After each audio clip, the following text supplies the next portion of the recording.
e assimilar algum conteúdo que dê proveito para a nossa vida.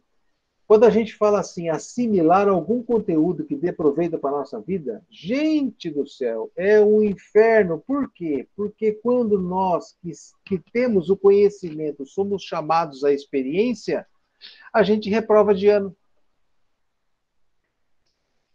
né? É engraçado, por exemplo, quando a gente recebe um diagnóstico de uma doença difícil, nós muito mais facilmente a gente fala assim, puxa, justamente comigo isso foi acontecer? Que fiz eu para merecer tal destino? E assim por diante, né? É esse o nosso processo, tal a nossa infantilidade frente à realidade nossa. É, eu, às vezes me pego aqui em casa a gente falando, e aqui em casa todo mundo é espírita, com exceção da minha caçula, que ela odeia qualquer manifestação religiosa. Qualquer dia eu explico o porquê disso.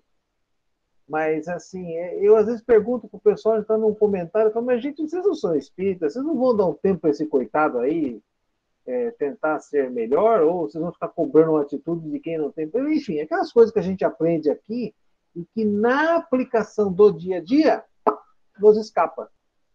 E a gente fica assim, às vezes, com coitadismo, que é uma coisa que a irmã Sidofo descreve num dos livros dela aí. O que é esse sentimento de coitadismo? Né? A gente se prende no nosso orgulho e a gente se acha injustiçado, seja por qualquer adversidade que a vida irá nos apresentar. Então, quando eu rezo, quando eu faço uma vibração para Deus, para que Ele me dê luz, o que Ele faz? Ele dá a luz. Ele fornece a luz necessária. E qual é a nossa condução com essa luz? A gente normalmente põe uma venda, porque está muito forte a luz, então a gente põe uma vendinha assim no olho e vai para a vida. E aí começa a ter uma encrenca no mundo íntimo, porque você tem um monte de verdade aqui, mas no teu coração isso não está ainda. E aí perdeu-se tempo. Perdeu-se tempo. A gente precisa, quando se faz uma oração, quando se faz um pedido a Deus, nosso Pai, eu até conversei hoje no salão com a menina lá, ela estava assim, eu estou cheio de problema, tal, tal, tal. Eu falei, enumere um deles. Ela ficou assim parada. Ou seja, ela estava naquele momento de só reclamar das coisas, mas ela em si não sabia bem do que ela estava reclamando, mas ela estava meio, meio assim, meio tal. Aí eu falei assim, você manda um zap para Deus pedindo ajuda? Eu acabei de mandar isso para ele agora. Eu falei, mas ele vai ler o seu zap e vai passar o dedinho assim, ó, vai procurar outro zap para ler. Por quê? Porque você não fez a frase completa, você não falou para ele tudo que você deseja nesse zap. Você falou assim, estou sofrendo. Ele, e, por que? Por isso que eu tenho que falar o que eu estava sentindo? Mas é claro que tem que falar. Ele quer saber de que maneira ele pode te ajudar. Acontece que nós reclamamos das coisas da vida e muitas vezes nem sabemos por que estamos reclamando. A gente reclama pelo simples costume de reclamar, de falar. É como se isso nos alimentasse psiquicamente. E às vezes duas, três pessoas estão falando mal de alguma coisa ou de alguém e a gente entra na conversa para poder manter o clube sociável. E a gente não se atreve a discordar do tema da conversa. E a gente alimenta a conversa e se alimenta do tema que está sendo colocado lá. E a vida fica assim, nessa coisa. Resultado final, a gente fica sem perspectiva. Mas voltando, estou lá todo cheio de problemas, todo cheio de... E eu quero fazer uma oração, porque tudo quanto é palestra que eu assisto, eu escuto que orar é um sinal de ajuda, é um sinal de... é uma terapia, oração. É claro que é. Mas tem que saber para que orar. E muita gente não sabe. Sabe por que a gente não sabe? Porque a gente ainda não tem um projeto próprio. A gente ainda não estabeleceu para nós um projeto existencial. E sabe por que a gente não estabeleceu um projeto existencial? Porque muitas vezes nós ainda somos aquele. Como é que é aquela letra vida de gado lá? Nós estamos na manada. A manada vai todo mundo, eu vou junto. Né? A manada faz determinado comportamento, eu também vou fazer. Mesmo que esse comportamento me agrida no meu íntimo. Mesmo que eu sinta uma sombra de uma contradição, mas eu vou fazer porque todo mundo faz. Eu vou votar naquele cara porque todo mundo votou. Eu vou comer isso aqui porque todo mundo está comendo. Vou tomar isso aqui porque todo mundo tomando. Vou lá naquele lugar porque todo mundo vai. Gente, eu quando tinha meus 8, 9 anos, meu pai me levou no Morumbi para assistir o jogo de futebol.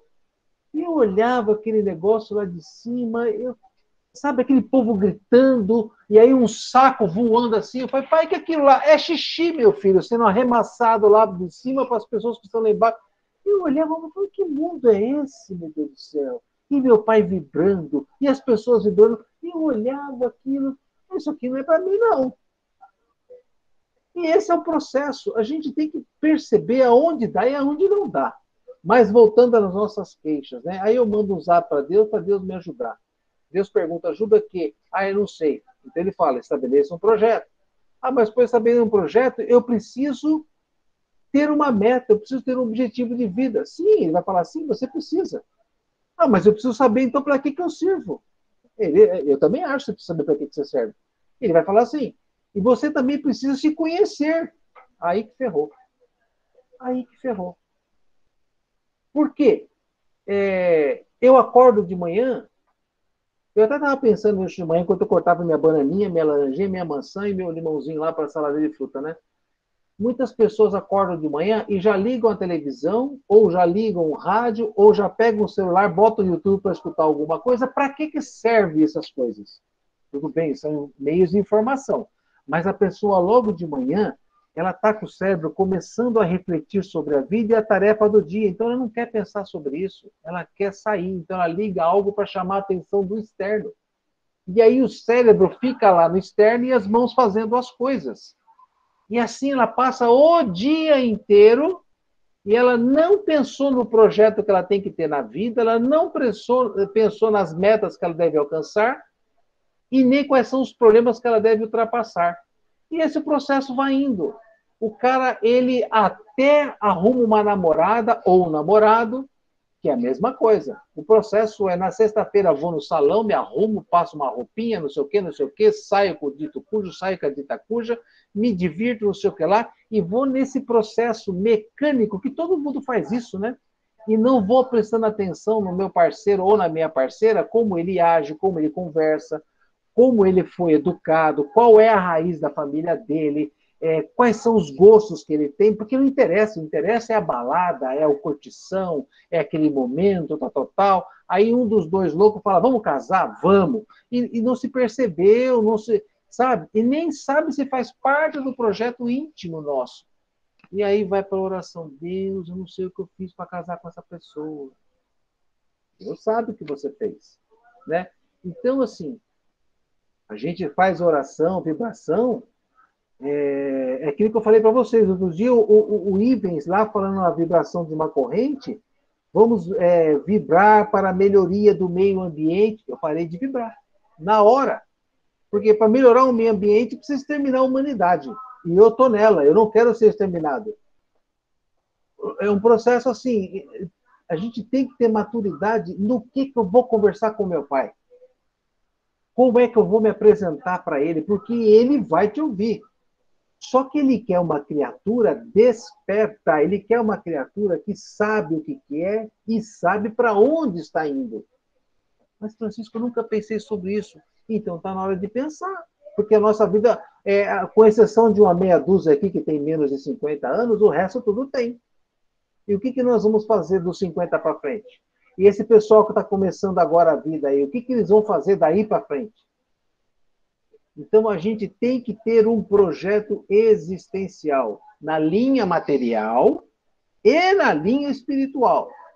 Na linha material é moleza, a sociedade já estabeleceu até um programa. Você faz o ginásio, o colegial, o ensino médio, né?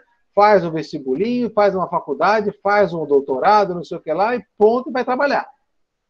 Material é fácil estabelecer, para alguns. Mas e a evolução do seu eu?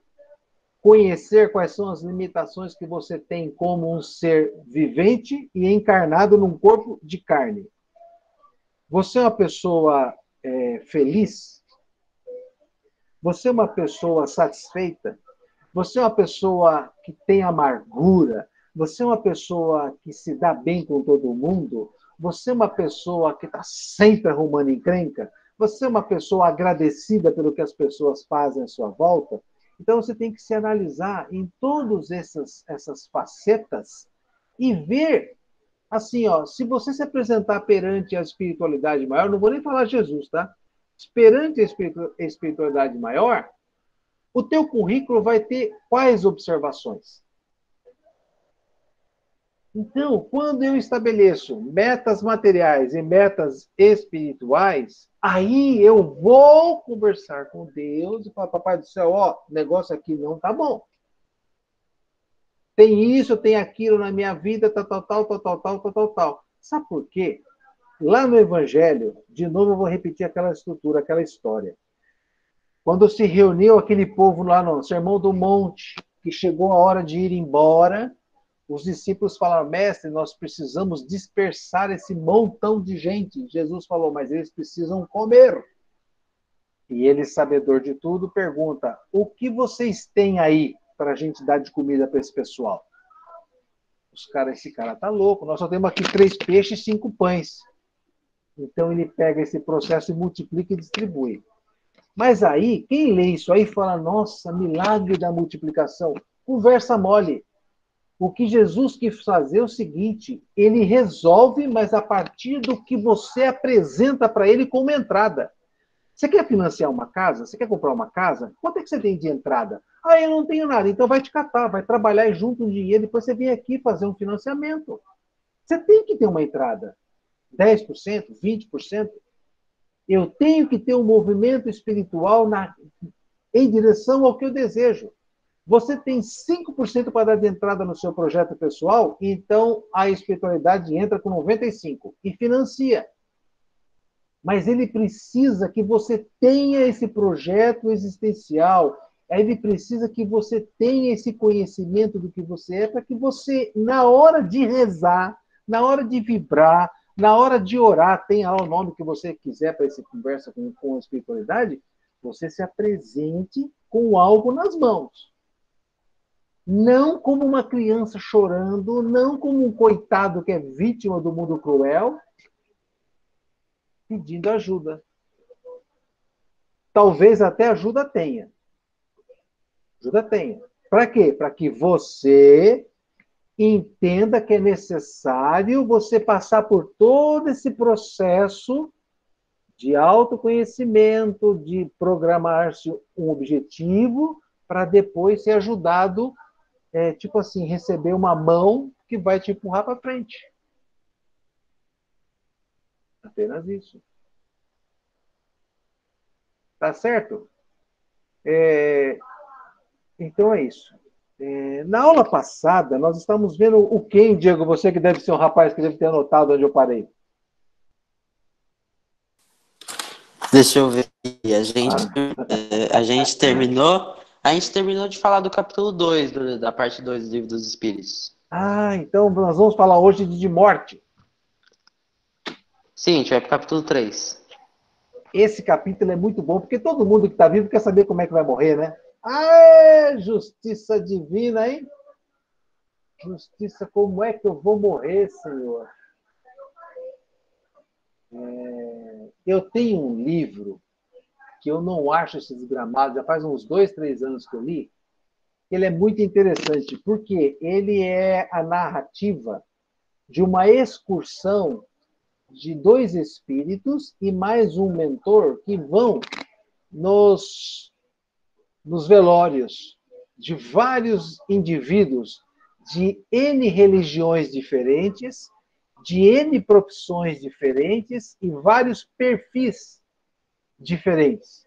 Então, tem o religioso, tem o que é desequilibrado no sexo, tem o que só pensa em dinheiro, tem o que abandonou a família, tem aquele que morreu por câncer, tem aquele outro que era ladrão, tem aquele outro que era policial corrupto. Então, tem um monte de personalidades e a descrição do seu momento do desencarne.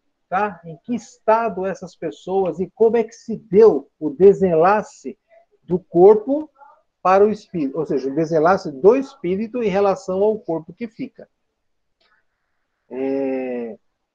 Doutrina dos Espíritos é um apanhado de conhecimentos pensados da espiritualidade superior que Kardec canalizou e colocou aqui no livro. Então, ele é como se a espiritualidade desse para nós uma colher de chá. Porque tem coisa aqui que a gente não vai saber nunca, se não fosse essa informação que eles passam, né?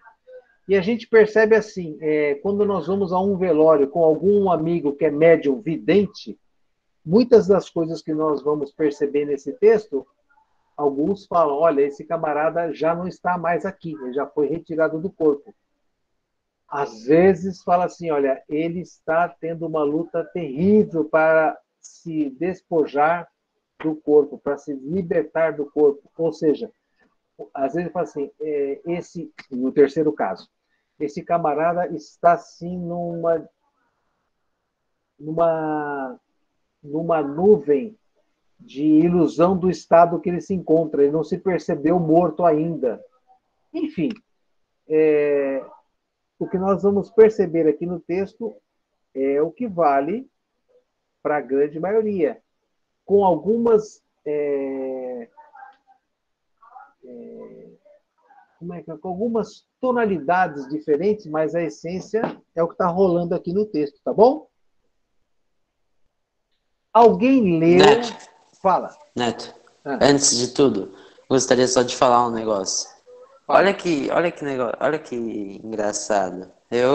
Esse capítulo em específico, capítulo 3, eu comecei a ler por pura curiosidade antes de você indicar. Tipo, eu tava terminando de ler ele e aí na aula de quinta-feira você indicou pra gente ler. E alguma coisa que você viu te chamou a atenção? Ah, putz, tudo isso me chamou a atenção. Eu gostei muito do 2, do 3, do 7. Gente, vocês que leram em casa aí e tal, gostariam de falar algo antes que a gente comece a balbuciar? Balbuciar é uma palavra antiga que os mais novos não devem saber, depois a gente pode transcodificar. Alguma coisa, gente?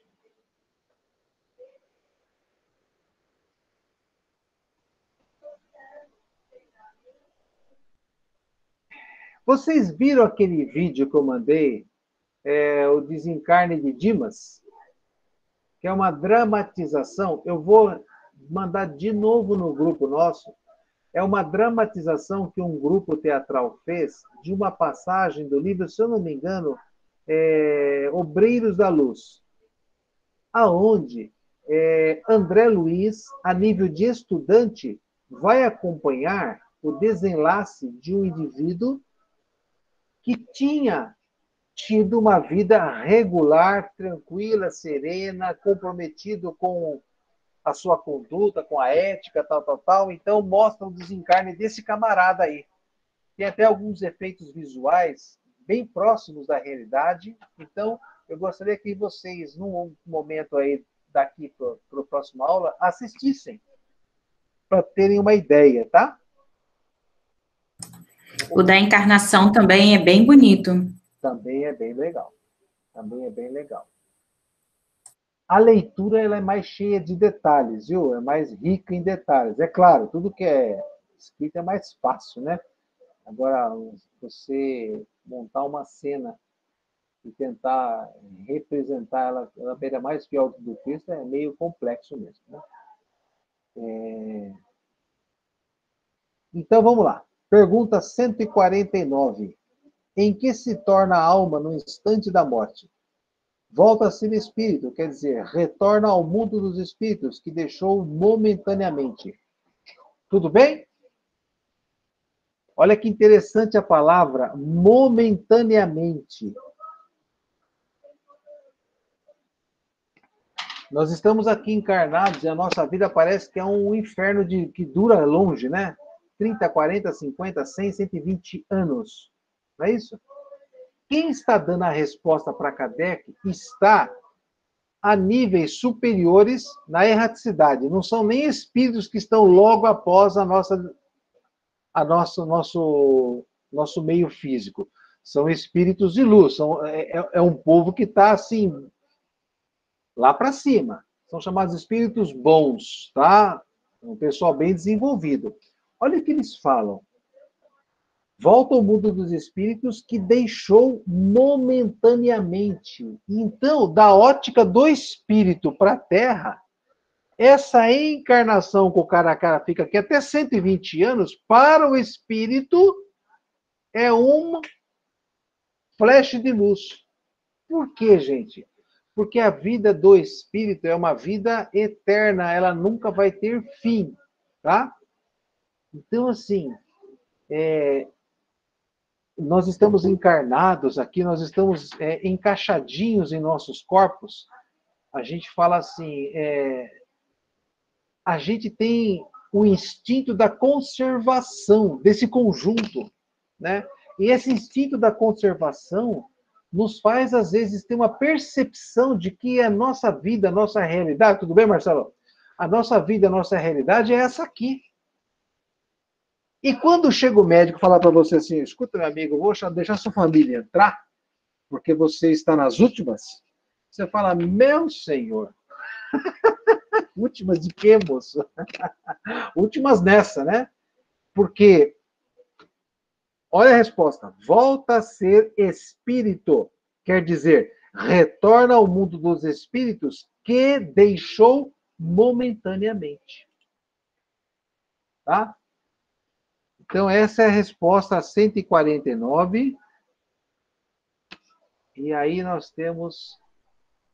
O Marcelo é um rapaz novo, está começando conosco hoje. Tá? Seja bem-vindo. E tem a Aí, já abre o microfone, eu quero ouvir seu nome, eu vou gravar como pronuncia.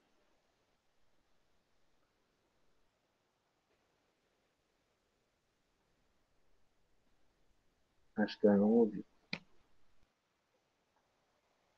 Tudo bem. Uma coisa super importante. A alma, depois da morte, conserva sua individualidade? Resposta, sim. Não a perde jamais. Que seria ela se não a conservasse? Não tendo mais seu corpo material, como a alma constata sua individualidade? Olha o que eles falam. Ela tem ainda um fluido que lhe é próprio, tomado da atmosfera do seu planeta e que representa a aparência da sua última encarnação, seu perispírito. Na mesma pergunta, a alma leva consigo, a alma nada leva consigo desse mundo? Resposta, nada. Mais do que a lembrança e o desejo de vir para um mundo melhor. Essa lembrança é cheia de doçura ou de amargura, segundo o emprego que fez da vida. Quanto mais pura, mais compreende a futilidade do que deixa sobre a terra. Essa resposta é mais ou menos, na minha cabecinha, funcionou assim. Às vezes, uma pessoa que é do nosso convívio social, ela desencarnou, tá bom? E a nós, depois de um certo tempo, eu tenho, assim, o presente de Deus de poder falar com ela. E essa pessoa, ela vem através de um médium e ela começa a conversar comigo. Eu percebo no texto, no diálogo, detalhes realmente de que a pessoa que está falando comigo realmente era o meu ente querido. Porém, eu estranho alguns momentos que a pessoa está ali conversando. Porque sei lá, parece estranho. Então, o que é isso aí? O espírito sai do corpo, ele continua tendo a aparência que ele tinha na última encarnação, porque ele mantém esse quadro, porque as lembranças mentais dele estão muito ainda ligadas à última encarnação. Então ele se projeta lá, né? À medida que o tempo vai passando e ele vai recordando, ele vai trazendo a bagagem eterna que ele tem e que lhe foi apagada para a última encarnação ter uma existência objetiva, essa aparência pode sofrer mudanças. Da mesma maneira que a aparência pode sofrer certas mudanças, o traço da personalidade também, o traço psicológico também, o traço da comunicação também, porque vai entrando aqui nessa, a gente chama de nível, nesse nível vai entrando todo o condomínio espiritual que esse indivíduo já tem da sua eternidade para cá. Então, de repente, ele não é só mais, por exemplo, o Francisco. É o Francisco, é o João, é a Maria, tal, que foram em reencarnações. Então, todo esse conjunto está se comunicando com você. Esse indivíduo desencarnado, ele terá lembranças boas ou lembranças amargas, isso vai depender da qualidade que ele deu à sua vida. Agora, gente, uma coisa que nós vamos percebendo nas leituras complementares. Lembranças boas ou amargas Olha, eu nunca vi um espírito relatando, nem ouvi e nem li, de lembranças amargas ou de lembranças boas, por exemplo, na Bolsa de Valores, com os negócios que ele fazia. Ou na compra de um bem material, de uma casa, ou na venda de um terreno, ou na aquisição de um diploma, de um conhecimento tecnológico. Todas as observações de bem-estar emocional ou mal-estar emocional é referente ao relacionamento pessoa a pessoa. Tá? Você pode morrer tentando entrar para a medicina, fazer medicina. Teu sonho é fazer medicina. Então você passa a vida passando vestibular. Você não entra.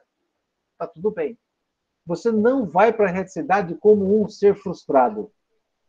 Mas, como você lidava com sua mãe, com seu pai, com seu irmão, com seu marido, com seu filho, com o papai, enquanto você estava nesse objetivo de vida, é isso que vai marcar a tua carteirinha de estudante lá. Que mais que ele fala que é importante nessa resposta aqui da 150? A nossa individualidade é conservada. E aí o Kardec começa a fazer umas perguntas, porque existia na época, e existe até hoje, uma linha de pensamento que quando o indivíduo morre, ele volta para o todo.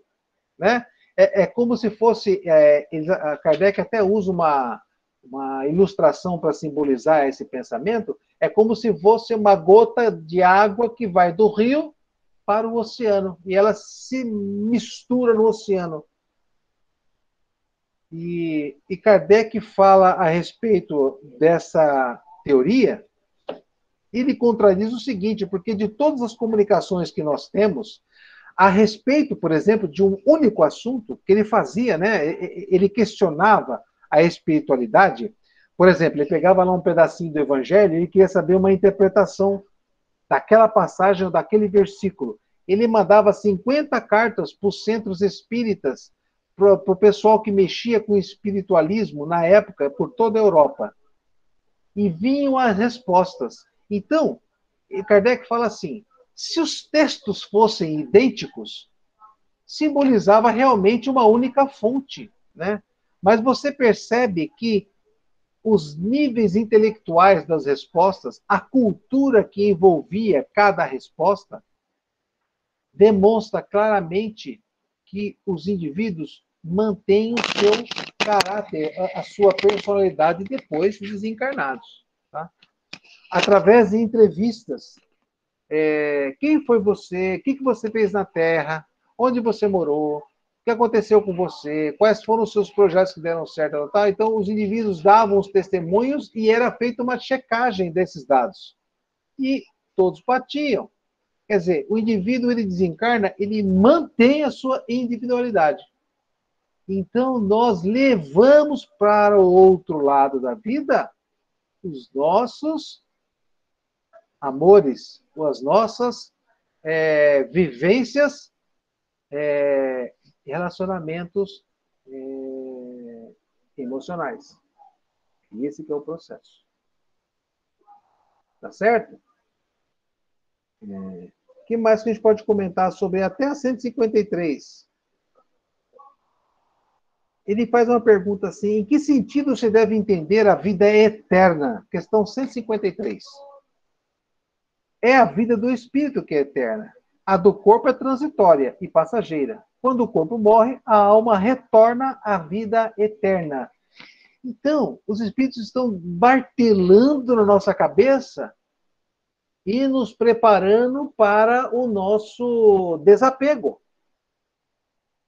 Gente, desapego. Eu tenho que me desapegar da minha mulher, dos meus filhos, do meu marido, dos meus pais. Eles são irmãos que estão nessas posições hoje, né? Graças a Deus, eu tive dois seres que quiseram me trazer para a Terra, que são os meus pais, mas na verdade são dois irmãos que vieram antes. E eu tenho que encarar esse relacionamento. O dia que eu me tornar um espírito de luz, eu vou até achar bonito os meus vizinhos, que hoje me enchem um saco pra caramba. Eu vou achar até bonito os meus vereadores, aqueles médicos do INSS que nem olham pra minha cara quando fazem consulta. Eu vou achar tudo isso lindo, são irmãos, fraternos, tal, não sei o quê. Enfim, esse é o processo. E ele fala assim: enquanto você está na carne, você está fora da vida eterna. Olha só, você retorna para a vida eterna quando você volta para o plano espiritual. Então, estar na carne, na nossa visão, é um negócio, é vida. Mas para o espírito, é um intervalo da sua vida espiritual. Você entra aqui num processo de aprendizagem, num processo de expiação, num processo de amadurecimento do seu eu, para retornar, não se sabe para onde, né? Algum comentário, gente, até aí? Os meninos mais novos e as meninas mais novas, nós estamos acompanhando a leitura do capítulo. O Livro dos Espíritos é dividido em 3 livros. Então, nós estamos. Eu peguei alguma coisa do primeiro, agora, esse tempo, nós estamos no livro 2, dentro do Livro dos Espíritos. Capítulo 2, 3 e 7. Semana passada nós falamos um pouquinho sobre o 2, hoje estamos falando sobre o capítulo 3, tá? E talvez dê tempo, e na próxima aula o capítulo 7. Desse intervalo aqui. Esse capítulo 3 fala sobre a volta do espírito para o plano espiritual. A separação da alma e do corpo. A separação da alma e do corpo é dolorosa? A separação da alma e do corpo é dolorosa? Não. O corpo sofre frequentemente mais durante a vida que no momento da morte. Neste, a alma não toma parte. Os sofrimentos que experimenta, algumas vezes, no momento da morte, são um prazer para o espírito, que vê chegar o fim do seu exílio. Coisa de doido, né?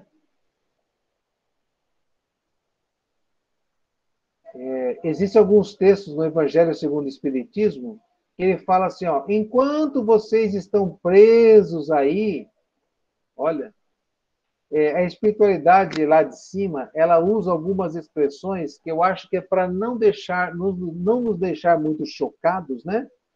Eu desconfio que a gente não vale meio centavo, por isso estamos encarnados por nós por aqui. Gente do céu, o planeta Terra é um planeta difícil. Você tem que correr atrás do bem, da comidinha, do arroz, feijão, carne, picanha, umas coisinhas gostosas, uma cerveja, aquelas cervejas artesanais são deliciosas, mas tudo isso custa caro, tem que trabalhar, tem que estar sempre se aprimorando, é um inferno, né? Não é fácil você alcançar os prazeres que esse mundo nos oferece. A gente sofre, corre, chega no final lá, tipo, morre, vai tudo pro caixão, apodrece, fica lá, acabou.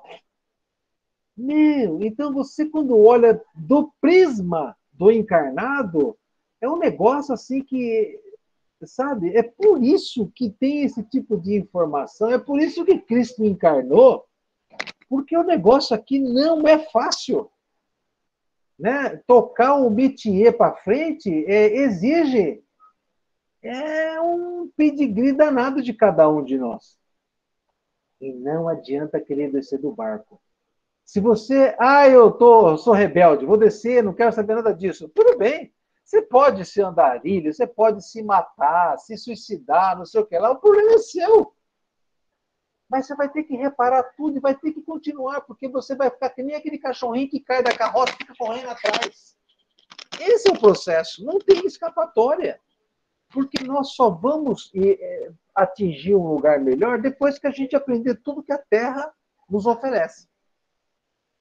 Então é melhor a gente começar a entender todo esse processo, essa dinâmica espiritual que cerca, que nos alerta, que nos cutuca de forma silenciosa, que nos cutuca de forma invisível, para que nós soframos o menos possível. Tenhamos um pouquinho de lucidez para com a nossa sorte, sorte futura. Porque você não pode até se pousar de bonitinho, fazer curso de quinta-feira, fazer curso de domingo, ir na missa de domingo de manhã, ajudar os pobrezinhos na rua. Você pode pousar de bonito agora, mas se você estiver sofrendo agora, é porque você lá atrás fez bobagem. Esse sofrimento agora é o efeito de uma causa que ficou lá atrás. No presente, você só tem uma situação: é trabalhar para o futuro. É caprichar nos seus passos aqui, porque você está plantando o futuro. É um saco, é que nem comprar um carro de 100 mil reais e você vai guardar R$1 por mês. Até juntar 100 mil para você sentar naquele carro gostoso, aquele cheiro de carro 0 km, vai levar muito tempo. E tem gente que desiste. Acaba juntando R$10, dá de entrada, faz o financiamento e faz um rolo na vida financeira porque ela quer sentar no tal do carro novo. Esse é o processo que a gente tem que se conscientizar e amadurecer o mais rápido possível. Porque quanto mais rápido a gente acorda, menos dor a gente vai sofrer. Né? Continuando. Como se opera a separação da alma e do corpo? Rompidos os laços que o retiam, ela se liberta. A alma se liberta, né?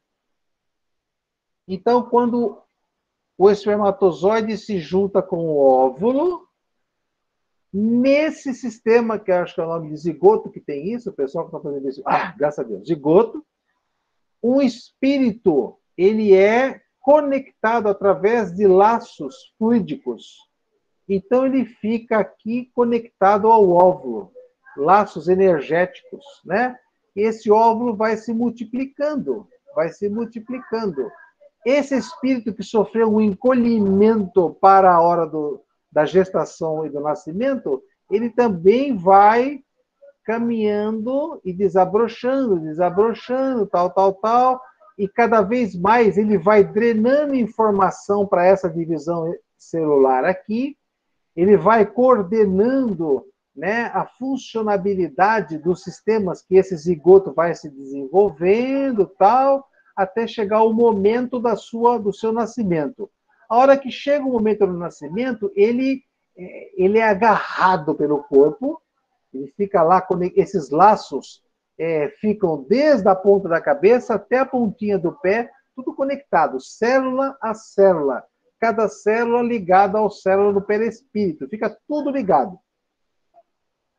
Vai desencarnar, você vai perceber que esses laços vão se rompendo. É como se fosse, sabe algodão doce, quando você faz assim e ele se desfaz, tal? Ou um pano podre, ele se desfaz assim, tal, tal, tal. É mais ou menos esse uma alegoria que a gente pode fazer para esse rompimento dos laços fluídicos que ligam você ao seu corpo material. Tá? Então, é isso que acontece. Só para quem chegou mais tarde um pouquinho, eu vou colocar de novo no grupo, um videozinho de uma dramatização chamada Desencarne de Dimas, que é um trecho do livro Obreiros da Luz de André Luiz. Eles dramatizaram o desencarne de uma pessoa lá, tá? Uma pessoa, de certa maneira, de vida regular, tá bom? Para que vocês entendam essa questão dos laços fluídicos, o que vai acontecendo aí.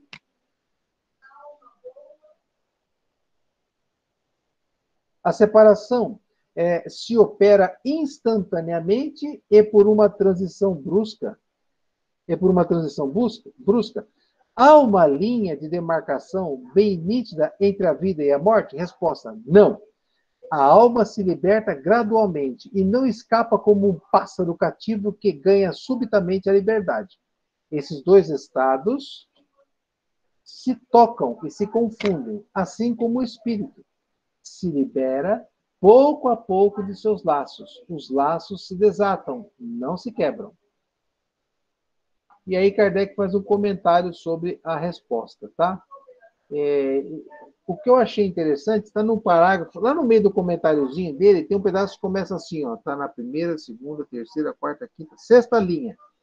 Para alguns, ele é muito rápido, esse desenlace. Para alguns, ele é muito rápido. E pode-se dizer que o momento da morte é aquele do desligamento, algumas horas após. Para outros, aqueles, sobretudo, cuja vida foi toda material e sensual, o desligamento é muito menos rápido e dura, algumas vezes, dias, semanas e mesmo meses, o que não implica existir no corpo a menor vitalidade, nem a possibilidade de retorno à vida, mas uma simples afinidade entre o corpo e o espírito. A afinidade que está sempre em razão da preponderância que, durante a vida, o espírito deu à matéria. Gente, quando eu li isso aqui, fiquei tão preocupado com a minha condição, porque eu fico sempre preocupado com o meu eu, né? Como é que vai ser comigo? Eu comecei a pensar, eu sou todo material? Eu sou todo sensual? Eu sou um cara que me preocupo demais com o meu corpo? Resposta, sim.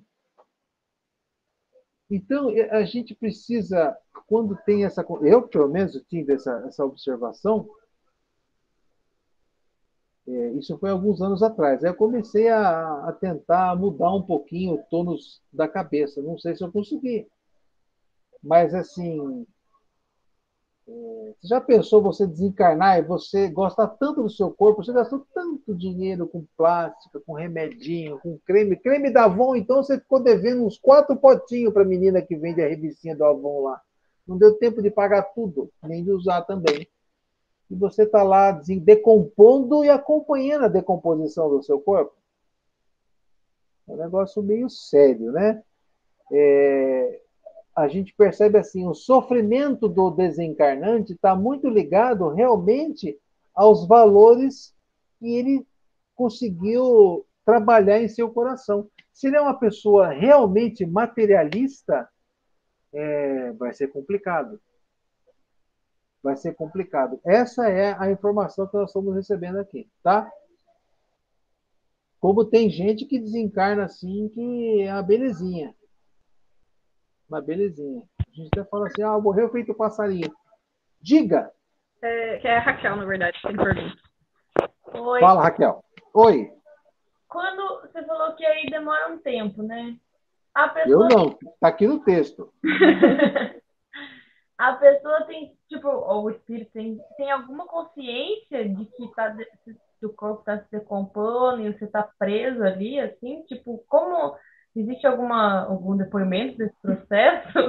Eu não lembro de ter lido nada a respeito, mas olha, se o cara está acompanhando, com certeza ele está totalmente transtornado mentalmente já. Porque deve ser algo terrível, né? Se a gente vê um carrapato andando na nossa pele, a gente já fica horrorizado. Você imagina vermes comendo. É um Então, negócio Tem complicadíssimo, né? consciência do que está acontecendo? Oi? Ele tem consciência do que está acontecendo? Eu acho que não. Eu acho que não. Assim como ele acho que não tem consciência, ele não ouve os parentes desencarnados que vão buscá-lo. Gente, se eu não me engano, o livro... Ó, anota aí. Os Mensageiros, capítulo 47. Os Mensageiros, capítulo 47. Eu acho que é nesse capítulo que tem a história que André Luiz vai até o necrotério, onde lá tem uma moça de 30 anos que tinha desencarnado, já estava há 6 horas na geladeira, ali o corpo, e o mentor leva o André Luiz e o Vicente, que eram 2 médicos encarnados, para visitar, para aprender. E lá, o mentor fala assim, eu quero que vocês observem essa moça aqui. Ó. Ela está há 6 horas já desencarnada, já está aqui na gaveta, esperando os familiares. E aí André Luiz fala assim, mas eu percebo uma alma masculina do lado dela. O que está acontecendo? Aí o mentor explica, essa moça não tem o menor conhecimento sobre morte.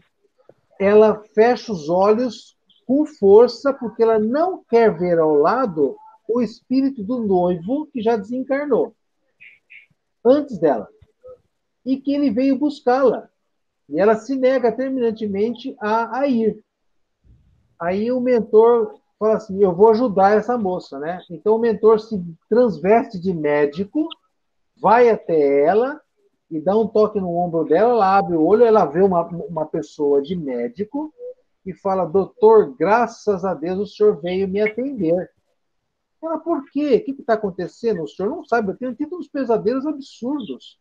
Eu tenho sonhado com meu noivo, que já morreu há mais tempo. Vejam só. Eu simplesmente tive um problema aqui e tal, e ele veio me buscar como se tivesse morrido, doutor. Ah, isso já aconteceu. Mas não se preocupe.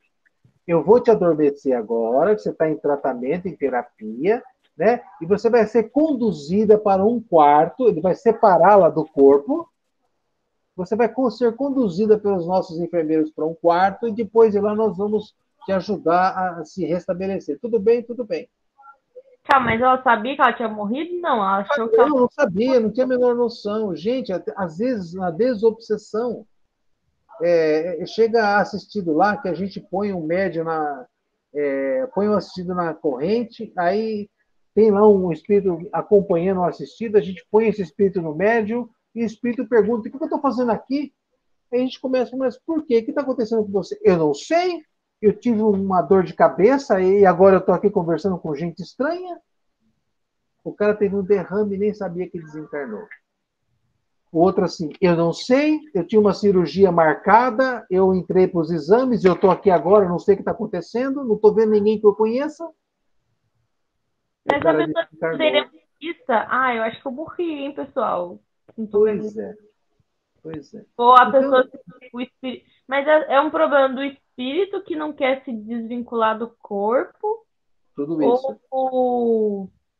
Porque uma dúvida que eu até estava falando com a Kátia, que é assim, tipo, você falou, a gente, depois que desencarna, continua sendo a mesma pessoa. Sim. Mas a gente continua sendo a mesma pessoa exatamente, assim? Tipo, com as mesmas ideias, tudo, ou alguma coisa de diferente acontece? Kardec perguntou e qual foi a resposta? Diego, me ajuda. Eu não li. Sim. Resposta sim. Você permanece com muitas das impressões da sua última encarnação, inclusive o seu corpo perispiritual é o mesmo, a mesma imagem do corpo que você teve na última encarnação. Você preserva, principalmente nos primeiros momentos pós-desencarne. Esses primeiros momentos, quando a gente fala, é uma questão de palavras, né? Porque os primeiros momentos podem ser momentos, dias, semanas, meses, anos, dezenas de anos e séculos na mesma figura.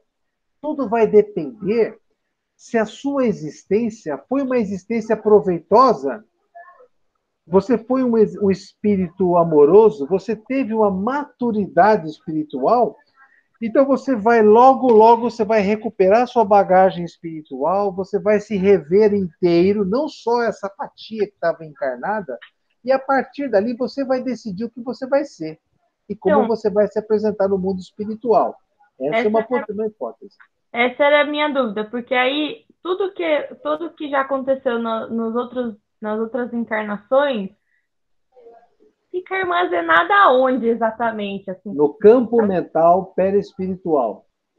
Tá, daí você volta, ó, vamos pensar assim, você desencarnou. Aí eu tô lá, Raquel, lá com a minha consciência, né? Sei lá, se é essa a palavra. Sim, consciente. Pensando o meu espírito do jeito que eu penso agora. Mas Exato. nas outras, nas outras encarnações que eu tive, não necessariamente eu pensava igual ao que eu penso agora. Tomara. E aí, como que essa consciência volta, entendeu? Tipo, Olha, depois que eu me tornei espírita e comecei a perceber as porcarias que eu fazia no passado, eu hoje sou tentado a fazer as mesmas porcarias, porém eu tenho uma facilidade muito grande de falar não. Facilmente eu falo não, isso eu não quero mais para mim. Ponto. Quando você volta para o plano espiritual, Raquel, né? Raquel, tudo que você aprendeu e te fortaleceu como espírito, você vai trazer todo o seu passado, porque você está encarnado, é para trabalhar toda essa tropa que está aqui atrás, ó. É para trabalhar as emoções que essa tropa estão bombardeando em cima de você, compulsão de alimento, compulsão de comida, compulsão de compra, desequilíbrio na área do sexo ou desequilíbrio na área do relacionamento interpessoal, um monte de porcaria, você está trabalhando, você está. Então, quando houver a conjugação, eu tenho aqui fatores concretos de domínio dessa falange toda. Agora, passa a vida dando vazão aos seus desejos, aos seus desequilíbrios, às suas neuras, sem eira e nem beira. Quando você desencarnar, você de novo vai ser um edifício, vai parecer um. Lá vai eu. Vai parecer um. Como é que é aquele. Vai fazer um cortiço. É um nego tocando samba no andar de cima, um banda no andar de baixo com altabaque, briga de vizinho, o outro que saiu com a mulher do outro que está ali na frente. É uma bagunça desgraçada no seu condomínio. E esse é o ser que vai estar no plano espiritual. Aonde você vai morar? Nessas condições? Num espaço no astral, onde as pessoas estão no mesmo nível de vibração, tudo bagunçado, tudo fora do eixo, sem nenhum elo emocional verdadeiro, sem nenhuma construção. Então a gente tem aqueles vales aonde se amontoam espíritos de uma natureza bem semelhante. Tem vários deles por aí. Então, esse é o processo. Nós somos hoje um projeto para o futuro, né? Nós somos o síndico de um prédio cheio de louco embaixo, na verdade é essa, né? Cheio de níveis ou nossas encarnações passadas, que a gente precisa hoje mostrar um caminho um pouquinho mais sereno, um pouquinho mais equilibrado para a construção de um futuro feliz. É isso que essa turma toda aqui está falando para a gente nesse livro, por N temas, por N aspectos. Tudo bem? e a gente pode não querer lembrar, tipo assim, eu gosto de. Ou se pode não querer. Toma aqui as suas lembranças anteriores. Aí fala, não, obrigado, não quero não, vou continuar. Então, mas infelizmente, se você fala assim, ó, poxa, mas eu quero caminhar, eu quero, ou até eu quero ir morar na colônia tal, que é um nível acima da que você estaria, né? Aí ele fala, olha, para isso você precisa trabalhar determinados aspectos da sua personalidade que foram montados lá no século XVI. Você fala, mas como assim, século XVI? Eu não queria lembrar. Fala, então fica aí onde você está. Ah, mas eu quero ir, então vamos trabalhar isso aí. Aí eles vão te levar lá no lugar lá que vai poder abrir a sua memória, lá no século XVI, para você olhar você entrando nas vilas com cavalo, espada na mão, matando todo mundo, sei lá o que você fazia. E assim nós vamos. Sempre no processo de amor. Mas o que a gente tem que encarar, essas informações, é assim, olha, tudo é que a gente fala muito resumidamente, muito friamente, mas isso não é assim tão simples, né? Mas essa é uma ideia geralzona de todo o processo. De todo o processo. Fala, Diego. Se uma pessoa morre ainda numa idade baixa, uma criança morre, como que vai ser o restabelecimento do espírito dela para ser um espírito, tipo, como que ela vai se restabelecer no plano espiritual? Na forma de uma criança? Good question. Funciona assim. Espírito, zigoto. Ligou. Então, eu estou aqui me comunicando, fazendo meus laços fluídicos, estou montando meu corpinho, tal. Você, como estudante de vestibular, curso médio, deve saber que o sistema nervoso central ele é formado até os 5 anos de idade. Todas as bases do cérebro são formadas até os 5 anos de idade. Então, eles falam assim, se o espírito desencarna antes dos 5 anos de idade, ele desencarna, se desvincula e já é adulto normal. Perdão, desculpe. Se ele desencarna antes dos 5 anos normal, ele desencarna ainda na forma de criança e ele é levado para um local onde é dado o desenvolvimento dessa criança até a idade adulta. De novo, não sei te dizer se na mesma velocidade ou mais rápido ainda que nós aqui na Terra, tá? Mas ele é levado para departamentos especiais que cuidam dessas crianças que desencarnam antes dos 5 anos de idade. Quando o cara chega ao 5º ano de idade, para frente, ele desencarna já praticamente com o espírito mesmo adulto. Existe uma palestra, anota aí para assistir, da Anete Guimarães, como ocorre a reencarnação. Depois está gravado no vídeo, quando vocês quiserem voltar, né? Anete Guimarães, no YouTube, como ocorre a reencarnação. Eu acho que é esse o título. Ou as etapas de uma reencarnação. É como ocorre a reencarnação. Ela explica por A mais B, pelos livros que falam a respeito deste momento, e ela narra 2 casos muito bacanas de casos relatados pela ciência a respeito dessa questão da reencarnação. Mas nós estamos falando aqui de desencarnação, né? Mais alguma pergunta aí? Peraí, eu tenho mais uma pegando o gancho do Diego. Eu não sei se eu entendi, porque antes dos 5 anos, eu não assisti a palestra da moça que falava dessa questão das crianças. Mas eu sei que tem alguma coisa que até os 5 anos a gente ainda tem um pouco de consciência É verdade, eu tô confundindo as bolas. Esquece. Diego, volta. Funciona assim. Espírito adulto está reencarnando num corpo novo, tá? Ele é diminuído e ele é conectado ao corpo. Tudo bem.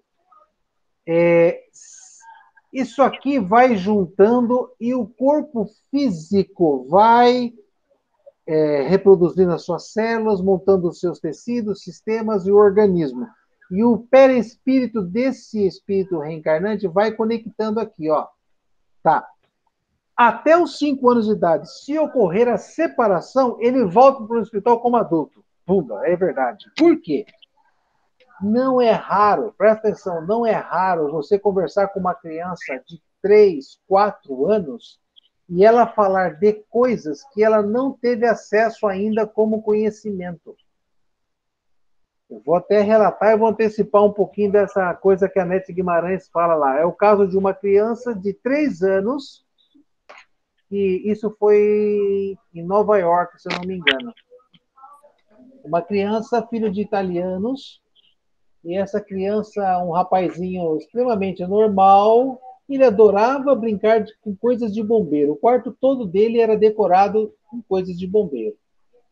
E um dia a mãe foi buscá-lo na creche, e a mãe queria ter uma. A professora chamou para uma conversa em particular, dizendo que elas estavam preocupadas com o menino, porque ele estava muito quietinho, muito murchinho no cantinho da sala, e ele não estava nem lanchando direito, não estava se interagindo com a turma, e a professora queria saber se tinha ocorrido alguma coisa a nível familiar. A mãe ficou surpresa com o relatório da professora, e ela falou: não, em casa está tudo bem. Alguém brigou com ele? Foi chamada a atenção? Não, nada, está tudo normal. Retornando para casa, a mãe faz a pergunta: o menino, o que está acontecendo com você? O menino parou o que estava fazendo com as mãos, olhou para ela, ela descreve no relatório lá com um olhar bem fundo e falou: mãe, você quer saber mesmo o que está acontecendo comigo? É claro que eu quero saber o que está acontecendo comigo. Eu sou a mãe, eu preciso saber. Pois é, mãe, eu estou com muita saudade. Mas saudade de quê, meu filho? Da minha família.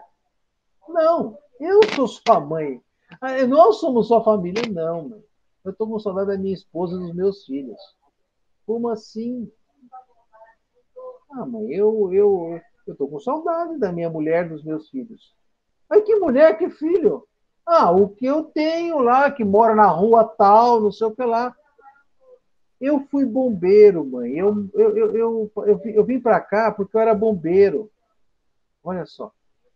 Eu estava no grupo tal, meu número de seguro social é número tal, tal, tal, tal, tal, tal, tal. A mãe ficou desesperada. O que aconteceu? Levou para o psicólogo.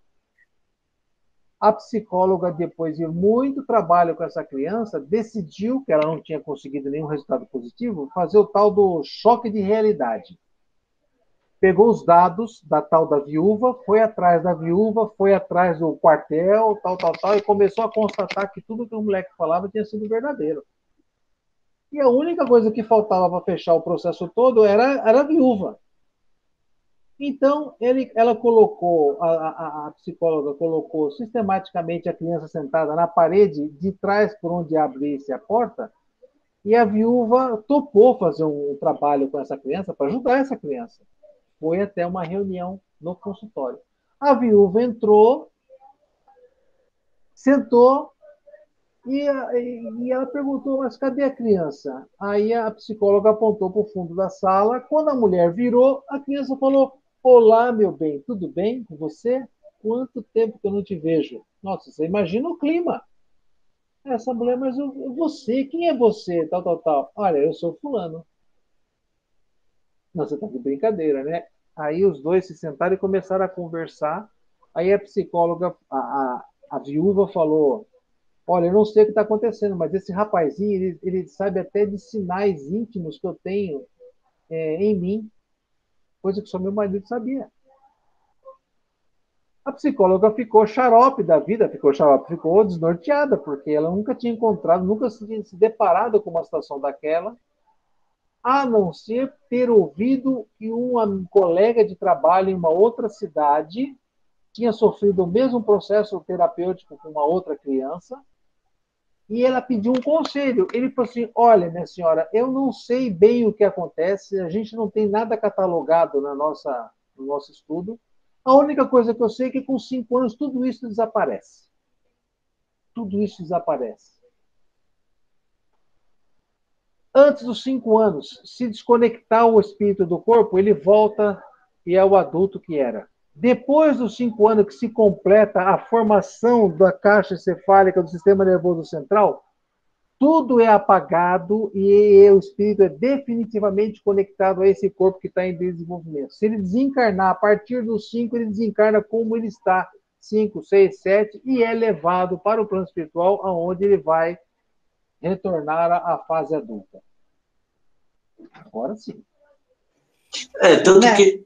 Fala. Ô, Neto, tem um relato desse da nossa família.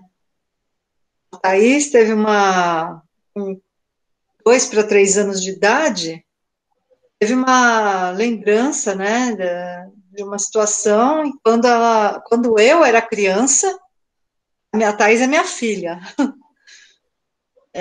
com 2 para 3 anos de idade, ela sai correndo, vem correndo da sala e agarra a minha mãe, assim, pelas pernas, e começa a falar várias coisas, assim, para minha mãe, de situações que tinham acontecido na nossa vida quando eu era criança.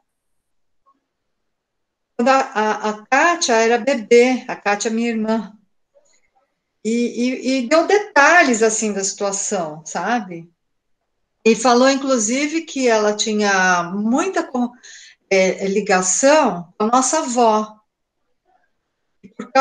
que ela sempre conversava com a nossa avó, antes de ela vir para cá, antes dela reencarnar, ela conversava com a avó Mariquinha. E que a avó Mariquinha vinha para a casa da minha mãe, porque minha mãe sentia muito medo dessa casa, onde ela morou por mais tempo. Ela tinha medo ali, ela achava que ali não tinha uma energia legal. Então, que aí o espírito da Thaís vinha junto com a avó. Você acredita no negócio desse? Ela falou detalhes, a minha mãe ficou chocada. E depois de algum tempo, assim, ela falou até sobre isso, ela dava mais detalhes, depois ela esqueceu. Interessante, né? E hoje ela não lembra de nada. Não Se lembro. perguntar qualquer coisa para ela, ela não Porque lembra. aqui na frente nós vamos estudar sobre o esquecimento do passado. Vai nos dar um pouquinho mais de detalhes, tá? Mas realmente uma coisa muito. É isso aí, esse é um sistema. Mais alguma coisa? Fala, Marcelo, o que você vai falar? Nem lembra. Depois dessa aí. Se lembrar, daqui a pouco você fala. Não, mas é sobre isso, até agora eu lembrei. Quando você está falando até 5, tanto que fala que até os 7 anos é o horário, é o período que você tem como trabalhar esse período de ajuste do espírito que está vindo, né? Está vindo e ainda não formou essa ligação neuronal perfeita que você está falando e assumir a própria personalidade. Então, tanto que é esse período aí. Até 7 anos você consegue trabalhar, porque você também até informou que a partir da adolescência, por isso que a gente começa a ficar mais turrão na adolescência, que começa a vir os resquícios, né? A partir da puberdade, a gente é realmente o que é. A gente demonstra as nossas tendências, os nossos desejos. A gente começa a pôr em xeque toda a nossa educação, né? É um período realmente de, eu não vou chamar de confusão, mas de muita discussão íntima, né? Interna. Um negócio meio... Poucos escapam desse momento. Tem um psicólogo que pode falar depois disso aí, né, Carmen? Fala. Diga. Berenice? Isso, Berenice. Diga. Então, é só uma dado. Não sei se nós vamos estudar mais para frente ou se engloba, se está contido nessa reencarnação aqui. A criança, por exemplo, o feto, que às vezes tem criança que não chega a nascer, né? É o mesmo sistema? É. Até os 5 anos também? Sim, é o mesmo. Mas ele não volta imediatamente? Quando não... Ele volta à reencarnação imediatamente, né? Ele morre. Não? Para mim, eu li algo assim, ou eu não entendi. Não, presta atenção. Quando você fala assim, ele desencarna antes de nascer e volta imediatamente, você está me dando uma regra. Você está me relatando uma lei. Eu não estou dizendo que esse fato não ocorre. Pode ocorrer. Pode ser que o espírito tentou encarnar na família e por algum processo físico o zigoto não estava legal, ele abortou. Mas está no projeto de vir para a família, realmente ele vem na próxima tentativa, tudo bem. Mas isso não é lei. Por que não é lei, Berenice? Estar encarnado, nem ir para o corpo físico, nem sempre é um projeto já determinado para uma encarnação completa, com todas as etapas que a gente acha que é natural, né? Criança, juventude, amadurecimento, velhice e desencarne. Não. Às vezes o espírito só precisa estar conectado ao corpo humano por alguns dias, meses, Entendi. semanas. Não é um processo completo, né? Pode ser É, etapa. Uma pode ser etapa da etapa. vida da pessoa. Então, quando a mamãe fala assim, puxa, perdi meu filho que estava em gestação, você não perdeu nada, você deu uma força danada para alguém que precisava daqueles meses ali na tua barriga. Você foi uma enfermeira, uma médica, uma pediatra de ponta, porque você ajudou alguém num processo muito difícil e delicado. Mas é duro para uma mãe escutar uma conversa dessa, né? Porque é ela que perdeu, não fui eu, né? É. Fala, Diego. Você disse que então a partir dos 5 anos o desencarne é em forma de uma criança. Até quantos anos esse desencarne se dá numa forma não completamente desenvolvida de um adulto? Então, pelo que eu sei, se você desencarna com 6, com 7, você desencarna com essa mentalidade de 6, de 7, e é recolhido, vai para um lugar especial. Principalmente se você ainda não tem a malícia do espírito adulto. Por exemplo, até você acreditou em Papai Noel até quantos anos? Eu também não sabia dessa resposta. Mas Esse daí foi até ontem. O que eu quero te dizer é o seguinte: se você ainda não tem essa malícia do jeitão adulto, né? Você é recolhido e amparado em locais especiais, tal. Quando você já tem o jeitão adulto, é para um outro momento, uma outra situação, mas sempre amparado. E o que eu não sei te dizer é se o desenvolvimento dos 6 anos, até ele ter de novo a consciência antes de reencarnar, né? Antes da tentativa, quanto tempo ele vai voltar para ter aquela aparência. Tá? E por falar em aparência, assim, uma coisa que eu não sei se ele vai falar aqui no texto, mas é muito comum nós observarmos quando a gente tem um parente que desencarna vítima de uma doença que transfigura o seu corpo físico, alguns conhecidos sonham com esse nosso afeto totalmente revitalizado, né? Até mais rejuvenescido. E aí pode ter a pergunta, mas por que isso aconteceu? Porque a doença que ele sofreu, que ele passou, foi um processo muito proveitoso para o Espírito Eterno. Ele conseguiu, através do sofrimento e da dor, erguer-se como espírito na escala evolutiva. E aí, quando ele se apresenta desencarnado, sem esse corpo que traduz dor para ele está feliz. Gente, por exemplo, você quer ver uma mulher feliz, você dá um cartão de crédito para ela sem limites, né? Vai para o salão, dá um jeito. Meu, a mulher se revigora. Vejam as viúvas que largam os trastes lá no necrotério e no dia seguinte já está no salão, já faz o loiro, já põe aquele batom vermelho, já começa até a emagrecer, né? O gordo da vida toda, Mardita. Quando fica viúva, a bichinha faz cintura, levanta os peitos, corrige o papo, arruma o cabelo, tira a sobrancelha, né? Mas aquela portuguesa que faz bacalhau, né? Tira a sobrancelha, fica uma bichinha bonita de se ver, porque ela está feliz. Então, o espírito desencarnado, que ele passou por esse processo de recuperação, e ele volta para o plano espiritual de consciência, de alma lavada, vamos dizer assim, o perispírito, por ser uma estrutura, como nós já vimos lá atrás, uma estrutura plástica, e ela é maleável de acordo com o pensamento do indivíduo que o possui, ele apresenta uma forma externa bastante legal. Sem a necessidade de creminhos do Avon para levantar aqui, levantar ali, levantar a papinha, nada disso, né? Fala, Marlene. Abre seu microfone aí, ó. Não estou ouvindo. Vê aí. Você ainda está sem microfone. Eu não consigo abrir seu microfone. É você que abre aí. Mexe com o mouse que vai levantar o microfone.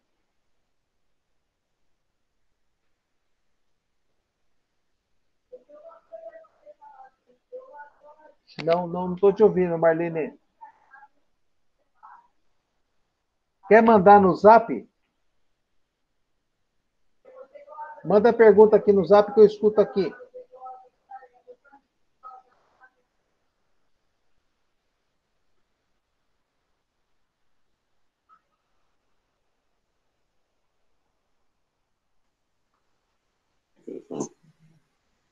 Oi?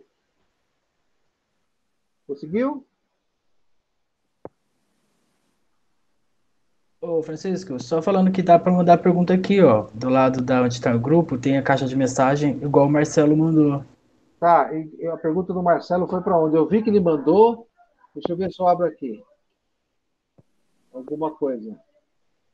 Não é aqui. Peraí. Neto, provavelmente você vai achar isso no canto superior direito, caixinha, tipo, como se fosse um balãozinho de fala. Pra você achar o chat. Tô vendo, achei. Olha aqui vai aqui uma questão. Caso ocorra uma lembrança inesperada de uma outra encarnação, uma experiência negativa ligada ao momento do desencarne, em uma criança de 6 anos, o que é possível inferir, de acordo com Kardec, um desencarne com sofrimento. Caso ocorre uma lembrança inesperada de uma outra encarnação, uma experiência negativa ligada ao momento de desencarne, o que é possível inferir, de acordo com Kardec, um desencarne sofrimento. Então, por exemplo, a minha filha mais velha, acho que é essa, vou ver se eu entendi sua pergunta, tá? A minha Jéssica, quando nós íamos à praia, aqui tem muitos navios da Petrobras que fazem o esgotamento, o transporte de petróleo. Quando os caras tocavam aquele... A bicha ficava desconcertada, apavorada. Se ela tivesse uma pá, ela faria um túnel na praia para fazer um buraco. Aqui de noite é a mesma coisa. De noite, que às vezes toca, porque nós moramos perto do porto, dá para ouvir o sinal de um navio. Então, nós fomos descobrir que ela morreu num acidente. Uma das encarnações dela está ligada ao acidente de naufrágio de navio. Mas isso depois dos 6 anos cessou. A gente fala 5 anos, mas, gente, na medicina, os limites, por exemplo, para açúcar, para tiroide, para não sei o que lá, eles não são absolutos, né? Para algumas pessoas, um pouquinho a mais, um pouquinho a menos, tem, sabe? Não tem interferência. Então, às vezes a gente fala 5 anos, mas pode chegar no 6, pode ser no 4, que tudo isso para, né?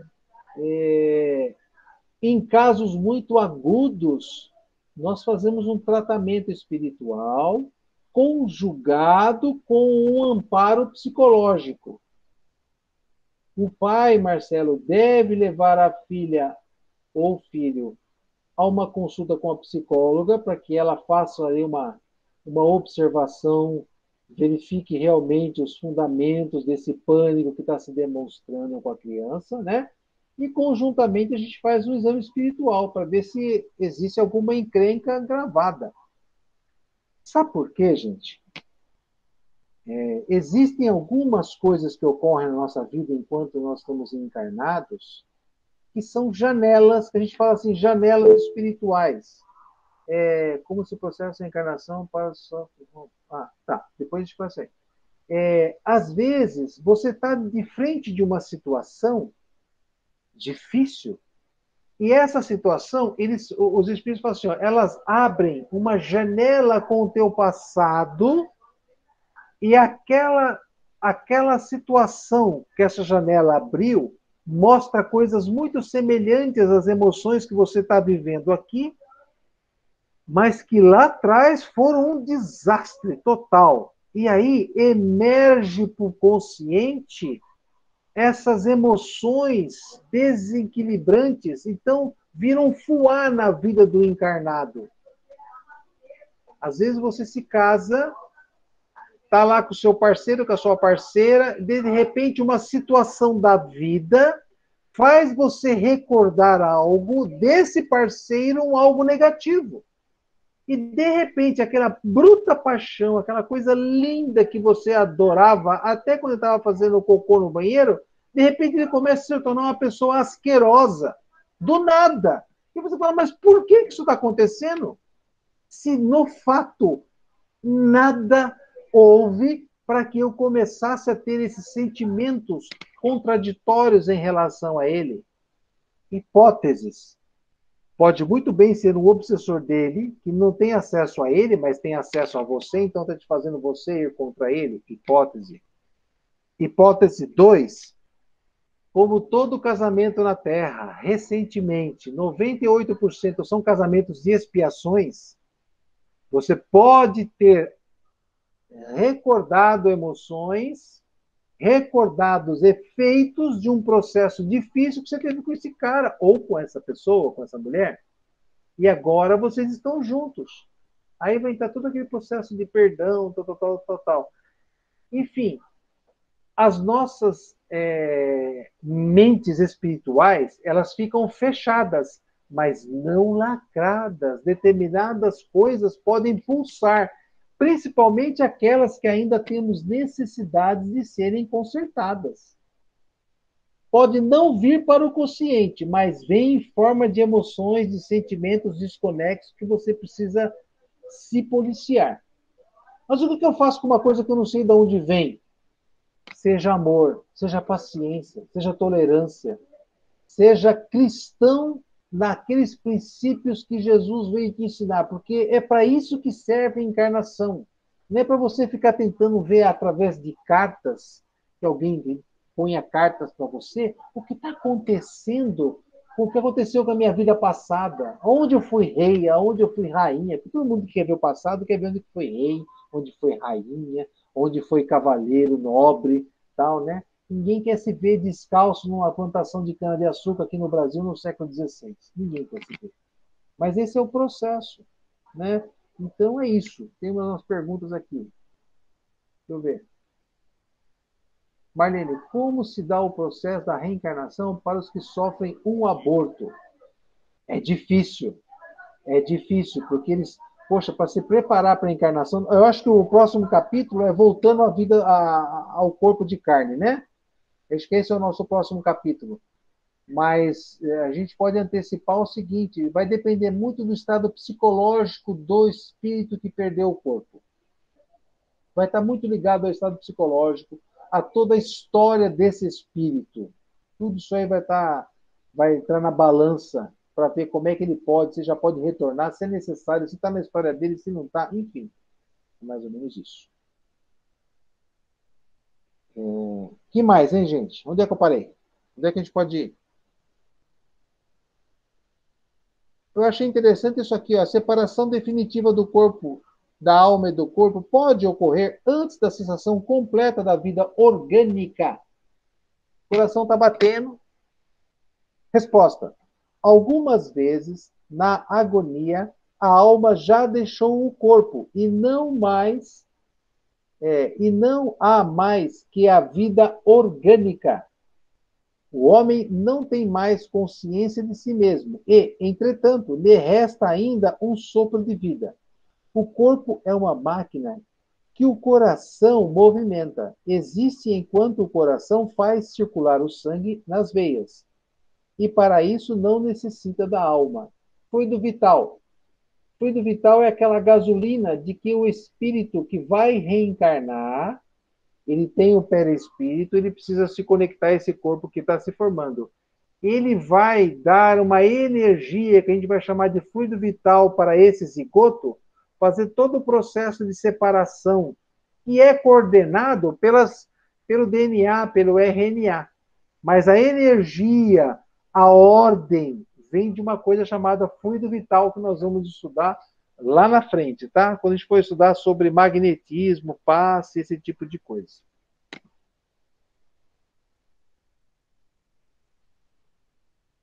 Então, às vezes, você está lá batendo a sua maquininha lá, na máquina você está lá batendo o coração, mas você não está mais ali, né? E aí vem o médico e pergunta para o teu genro, pode desligar a máquina? O genro fala, pô, acabou, como é que é? Está na hora, faz tempo, vamos embora logo com isso aí, desliga logo essa máquina aí e vamos acabar logo com isso. Não precisa ficar nervoso, você não está lá mais lá, eu acho. O exemplo da lagarta, isso aqui, tudo bem. Alguma Isso que eu pergunta? tenho Oi, dúvida. oi, oi, oi, oi, oi. Quem? Você falou que Fala, às cara. vezes só tem o sopro ali da parte mecânica, mas a alma já foi. Isso. Mas não tem aquelas histórias que as pessoas estão, tipo, em coma, e aí o espírito sai, dá um rolê, depois volta. Tipo, Dona Kátia, então, Raquel. Raquel, mas aí tem uma encrenca, né? Quem é que vai dizer que o cabra não está mais ali? Quem poderá nos ajudar nessa hora? Não é assim? Então, uma vez eu li que nessa incerteza você não pode fazer o desligamento das máquinas, né? Gente, é um negócio assim meio seríssimo, né? Se eu não me engano, no passado tinha um cara que estava há 20 anos em coma, não teve? Que acordou tal. E tem algumas histórias nesse. É um negócio muito sério mesmo, né? Dizer que o cara não está mais ali, mas está funcionando tudo. Hein? Olha, Então, por exemplo, eu tenho uma amiga que ela teve um AVC. E ela fala que ela estava em coma induzido, né? Óbvio que ela teve lá o AVC e tal. E ela fala que ela tipo, lembra das pessoas falando perto dela, lembra dela andando no hospital, lembra do cheiro do hospital, lembra de várias coisas que, tipo, não seria possível ela lembrar só por ela ter ficado no hospital depois que ela ficou acordada, entendeu? Tipo, ela já acordou lembrando, não é que ela criou essa memória depois. E aí, tipo, significa que ela conseguiu, a gente consegue se desvincular da parte orgânica por uma, não sei explicar, né? Tipo, como se você estivesse dormindo, mas é um pouco diferente que você ainda volta com essa consciência, né? No sonho você nem sempre volta com a consciência. Raquel, tem espíritos encarnados. Primeiro, nós não ficamos 24 horas no corpo. Quando a gente dorme, a gente dá no pé. É difícil ficar conectado ao corpo, muito difícil. Você dormiu, você vai dar umas voltinhas. Para onde você vai? Para onde o seu coração, para onde a sua essência assim te chamar. Você vai. E vai mesmo, não tem conversa. Por mais que alguém aqui fale na Terra que é feio, que você não pode fazer isso, se você estiver no teu coração, você vai e faz. E está lá. Você fica conectado ao seu corpo através do filamento energético. Enquanto você estiver encarnada, esse chamado cordão de prata, fio de prata, ele se estende ao infinito. Você não é cortado isso aí, não é rompido. Ninguém tem o poder de romper. É o seu desencarne, tá? Tem elementos, tem pessoas que nessas viagens astrais trazem e conseguem, quando se encaixam no corpo, trazer a lembrança para o corpo de carne. E aí relata o que viram lá fora. Tem pessoas que acordam e lembram perfeitamente das suas viagens astrais durante a madrugada. A grande maioria de nós não, porque nosso estado evolutivo ainda nesse quesito é baixo. Eu tenho médiuns que a gente coloca numa cadeirinha lá sentadinho, eu dou 2 minutinhos para eles se concentrarem, eles entram em meditação e eles saem do corpo e eu falo assim, vamos na casa de fulano. Ele vai lá. E aí lá ele olha a casa de fulano e fala que está aqui sentado na cadeira o que está acontecendo na casa de fulano. E relata para que a gente faça os tratamentos espirituais. E ele volta e ele se lembra. Eu tenho médiuns que vão, fazem, voltam e não se lembram. Mas aqueles que se lembram estavam com os que não se lembram e relatam que quem não se lembra estava fazendo. Então, assim, o espírito, ele é um negócio assim de doido. A gente tem muitas competências espirituais que a gente não faz ideia. Resolveu mais ou menos a questão? Sim. Tá bom.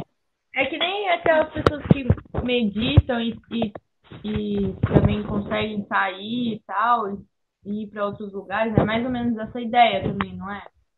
Desculpa, faz uma pergunta? Não, que nem que tem aquelas histórias das pessoas que meditam e conseguem sair e ir para outros lugares e depois voltam. Que Eu não se tinha... separa necessariamente, né, do corpo. Ainda está vinculado, mas Não, nem pode separar. Se separou, você não volta mais. Se você se separar, você não volta mais. Você desencarnou. Deixa eu ver aqui uma coisa na internet. Eu tinha colocado no nosso grupo uns vídeos.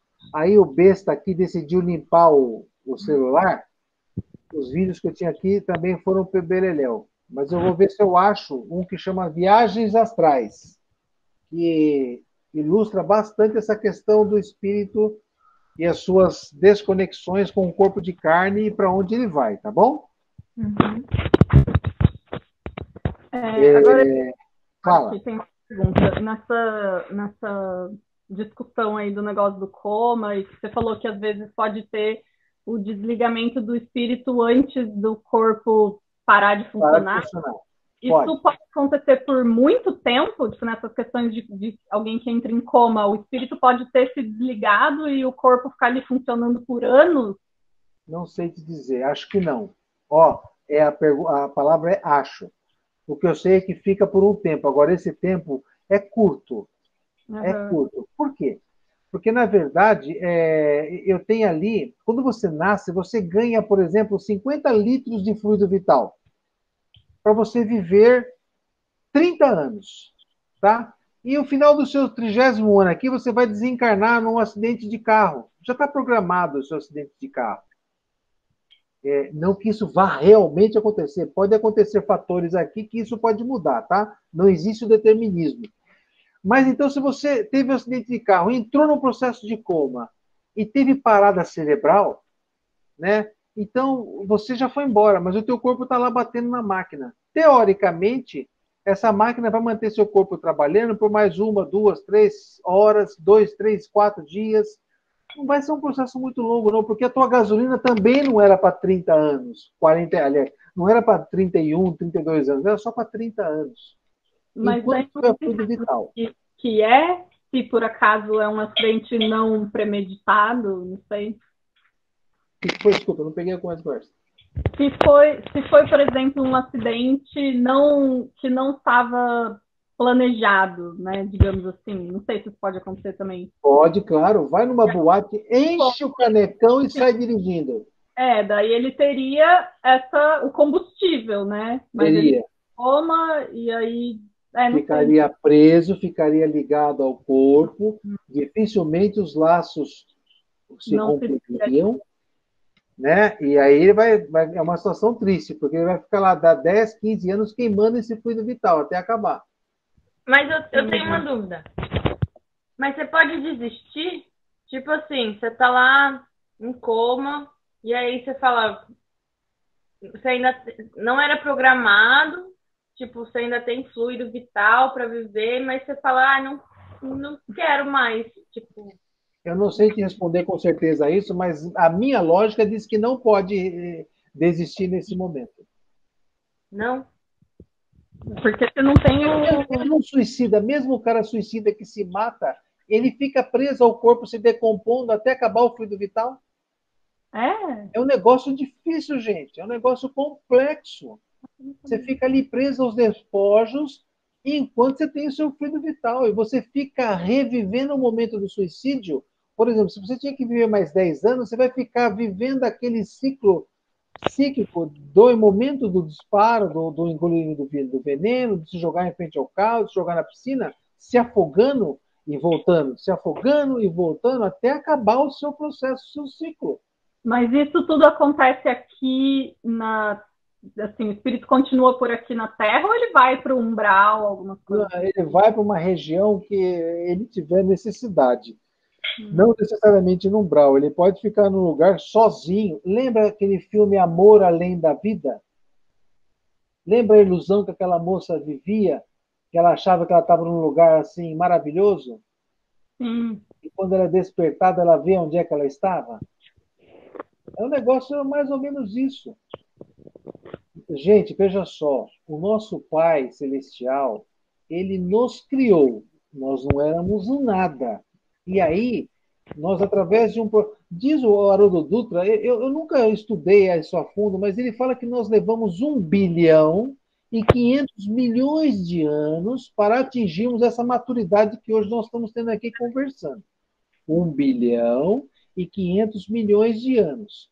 Nós somos nós somos seres criados por um ser especial chamado Deus, e ele nos ama tanto, a tal forma que ele nos deu a independência do raciocínio, do livre-arbítrio.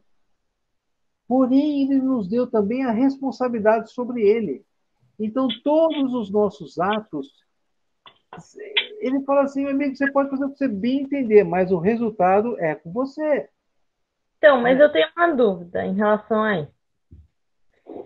O suicídio não entra no livre-arbítrio? Tipo, não quero mais, cansei, reseta a vida. Isso entra. E a minha segunda pergunta é, tipo assim, você não pode... Ah, você falou que quem se suicida fica ali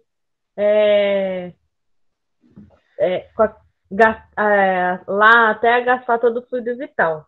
Mas, por exemplo, você sofreu um acidente, você tá mó malzão lá, tipo, várias sequelas, e aí você fala, melhor eu ir embora, porque eu vou sofrer muito, e aí você não pode, tipo, economizar esse fluido vital que você tinha para os próximos anos, para a próxima encarnação. Ai, Deus do céu. Vou responder a sua pergunta com uma outra pergunta. Uma negociação. Você conhece aquela história do rapazinho que foi morto há uns anos atrás, acho que aqui em Osasco, que os ladrões foram roubar o carro e ele ficou preso a um cinto de segurança?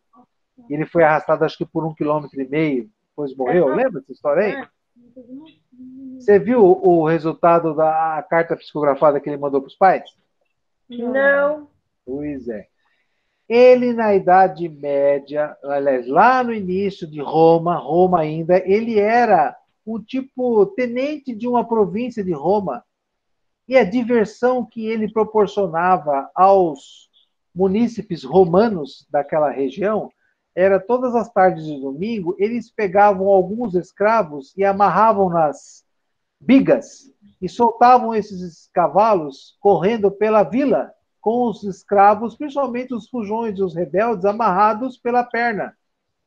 E os cavalos iam destruindo os corpos, tal, ia matando as pessoas. Essa é a diversão da época. E ele reencarna e tem um acidente muito parecido com a necessidade do espírito que fazia isso lá. Então, Kátia, cada história, Raquel, né? Cada história é uma história, cada espírito traz a sua necessidade, né? E outra que Jesus até fala assim, ó, não é só porque eu matei com a espada que eu vou morrer com a espada. Não. Jesus fala para, eu não sei se para Tomé, não sei com o que ele está explicando. Jesus fala assim, você não sabe que o amor cobre uma multidão de pecados? Quando eu ouvi essa história pela primeira vez, eu pensava que o cara que pratica o amor, ele consegue abrir o braço e o seu amor vai e ajuda um monte de pessoas. Mentira!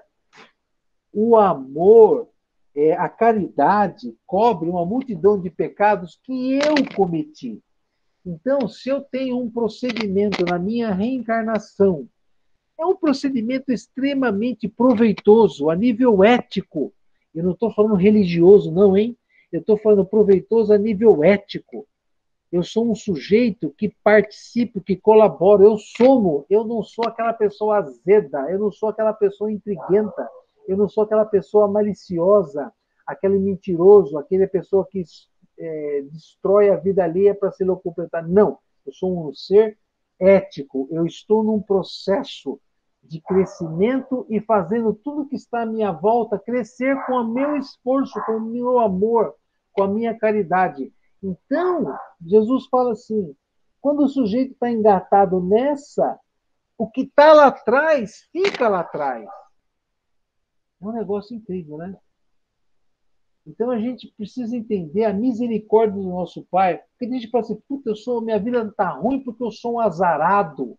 Está tudo errado na minha vida porque eu devo ter sido uma porcaria lá no passado. Não. A Maria Modesta, ela fala assim, que a nossa vida está dando errado porque a gente continua fazendo do jeito que sempre fez. Errado. Que há necessidade de um comportamento, de uma diretriz nova em nossas vidas, porque aquela que nós estamos batendo com a cabeça é aquela que nós sempre tentamos fazer e não conseguimos. Ou se fizemos e muito mal. Então, é um processo... Tudo isso aí. Isso aí. Mais alguma pergunta? Deu para resolver mais ou menos?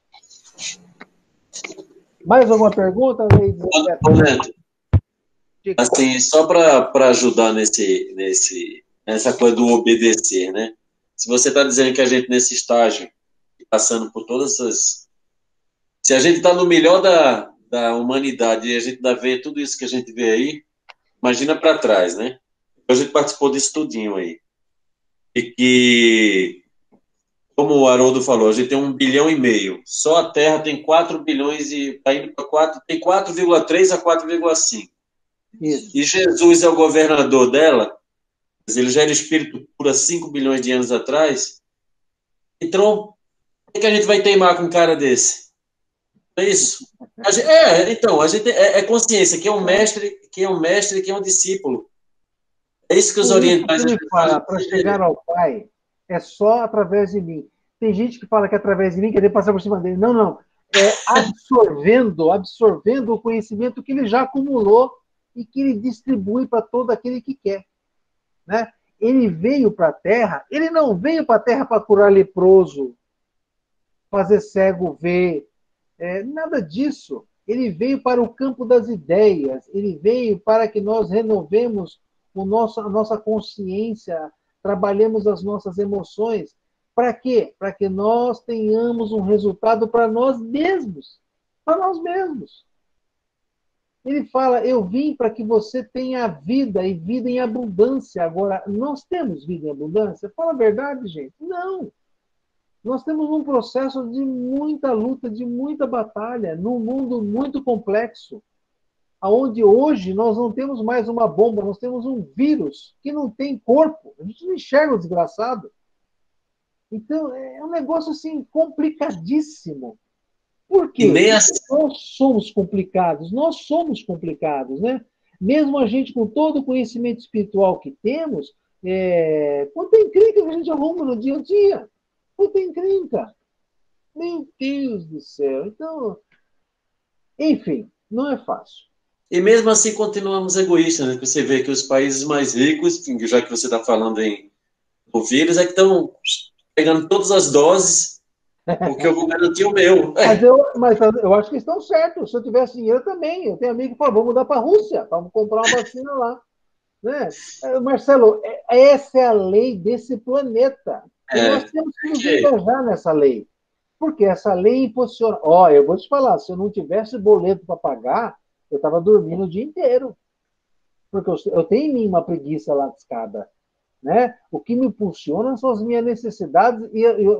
Por exemplo, eu adoro ir no Pão de Açúcar, que é lugar de gente feliz. Né? Lá tem muita coisa gostosa. Agora, para eu ir lá, eu preciso ter din-din. Para eu ter din-din, eu preciso trabalhar. Para eu ser aceito, eu preciso me aprimorar. Enfim, a gente não tem sossego. A gente não tem sossego. Mas essa é a lei desse planeta, porque eu preciso dessa escola.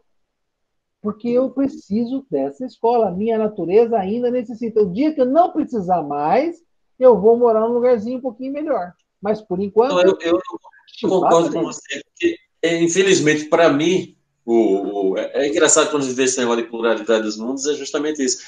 Para mim, parece que eu sou um ET aqui, essas coisas. Para mim seria tão simples, vamos resolver o problema da África, vamos fazer isso aqui. Mas é porque você pode ter alguma coisa resolvida e precisa perceber quais são os que não estão resolvidos. Porque se você está aqui, meu amigo... Eu sei. Boa coisa você não é. É o carcará sanguinolento, né? Mais ou menos isso, nessa ordem, tá? Gente, o negócio é o seguinte, eu estou morrendo de sono, eu estou idoso já, e eu vou dormir, são quase 10 horas, eu quero que vocês fiquem bem na medida do possível, na semana que vem a gente volta, tá certo? Raquel e Kátia para essas bate-bolas aqui,